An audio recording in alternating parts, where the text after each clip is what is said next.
बोलते बोलते बढ़ गया है, तो मैं ज्यादा तो बोल नहीं पा रहा हूं, लेकिन आपसे इतना जरूर कहूंगा कि जो बात डॉक्टर साहब ने कही वो बहुत साथियों खतरनाक है। मोदी जी और योगी जी दोनों के दोनों अपने फायदे के लिए कब किसका कुर्बानी दे दे ये पता नहीं चलता है। उन्होंने आकर के यहां जो भाषण दिया वो इतना खराब कि एक मुख्यमंत्री के मुंह से ऐसे अल्फाज सुन करके ऐसा लगा कि कोई मुख्यमंत्री नहीं, कौन बोल रहा है जो ये कह रहा है कि वो आतंक का दामाद है और वो चुनाव लड़ रहा है। तो मुख्यमंत्री किस बात के हैं आप किस बात के लिए मुख्यमंत्री हो? आतंकवादी है तो गोली मारो। आपको रिश्तेदारी में लगता है उसके कि रिश्तेदारी में है तो गिरफ्तार करके जेल में क्यों नहीं डाल देते?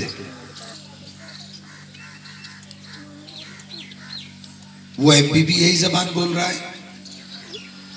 वो ये जबान इसलिए बोल रहे हैं कि हमने उनके घर में सेंध लगा दी। आज बहुत भारी तादाद में अखबार वाले तो हमारी बात लिखते नहीं, ना वो बात छापना चाहते। अब हमने भी थक गए तो हम क्या करें। लेकिन ये जो टेलीफोन बच्चे हाथों में लिए बैठे हैं ये आजकल खूब चल रहा है और इस पर सब दिखाई दे रहा है। हमारे जलसे, हमारे कार्यक्रम सब लाइव होते हैं और आप देख रहे हो कि हजारों हजारों की भीड़ मेरे जलसों के अंदर, सहारनपुर के अंदर उमड़ कर आ रही है, जहां से शोर मचा रहे थे। क्योंकि ये मुकाबला सीधे भाजपा और हमारा है, इसमें कोई बीच में नहीं है। क्योंकि फासला वोटों का इतना ज्यादा है कि वो पूरा ही नहीं कर सकते। जब मसूद भाई चुनाव लड़ रहे थे 2017 में, हम तो गठबंधन से लड़ रहे थे, हमारा गठबंधन था। सरफराज खां क्या कर रहा था बताओ? मुखालफत कर रहा था कि नहीं कर रहा था? आमने सामने मुखालफत कर रहा था। समाजवादी पार्टी का एक भी आदमी हमारी साथ चल नहीं रहा था, मुखालफत में बसपा का चुनाव लड़ा रहा था, एक भी आदमी। तो काहे का गठबंधन था? ये गठबंधन है ही नहीं, यहां तो सब ठगबंधन है।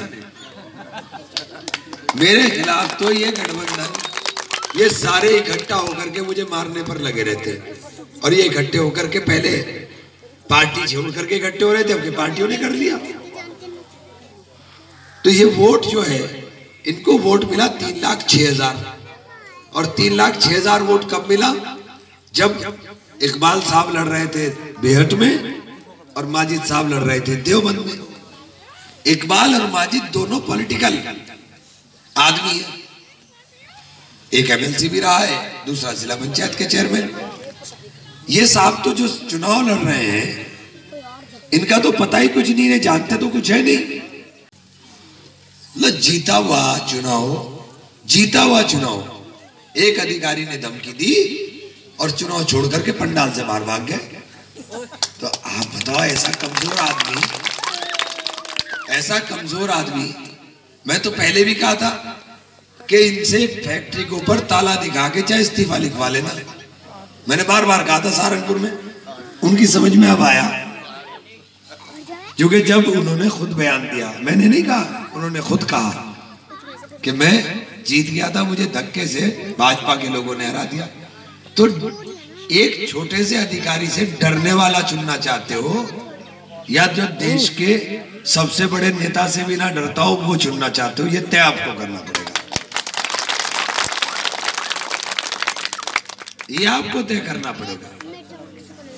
और जो लोग मेरी मुखालफत कर रहे हैं, जो लोग मेरे खिलाफ इस तरह के प्रचार करते फिर रहे हैं, कुछ तो पैसे से कर रहे हैं, क्योंकि पैसा उनके पास बहुत है। कुछ लोगों को और कोई तकलीफ होगी। लेकिन मैं आपसे एक बात कहना चाहता हूं, ये चुनाव 11 तक है और 11 के बाद मैं ही रहूंगा।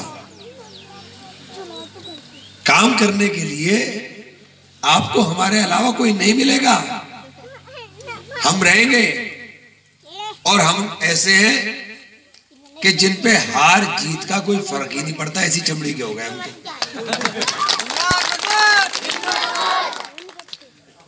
ऐसी चमड़ी के हो गए कि कोई सरकार आ जाए, किसी सरकार में मैंने कभी दबके तो नहीं काम किया, ईमानदारी से बता दो, बताओ भाई दबके काम किया क्या? या कोई सरकार मुझे डरा सकती है क्या? मुझे डर अल्लाह का लगता है और अल्लाह के अलावा किसी से डरता नहीं। ये योगी क्या धमका लेगा मुझे, इससे डर जाऊंगा क्या? मैं मोदी से नहीं दबा था, इससे क्या दबूंगा भाई?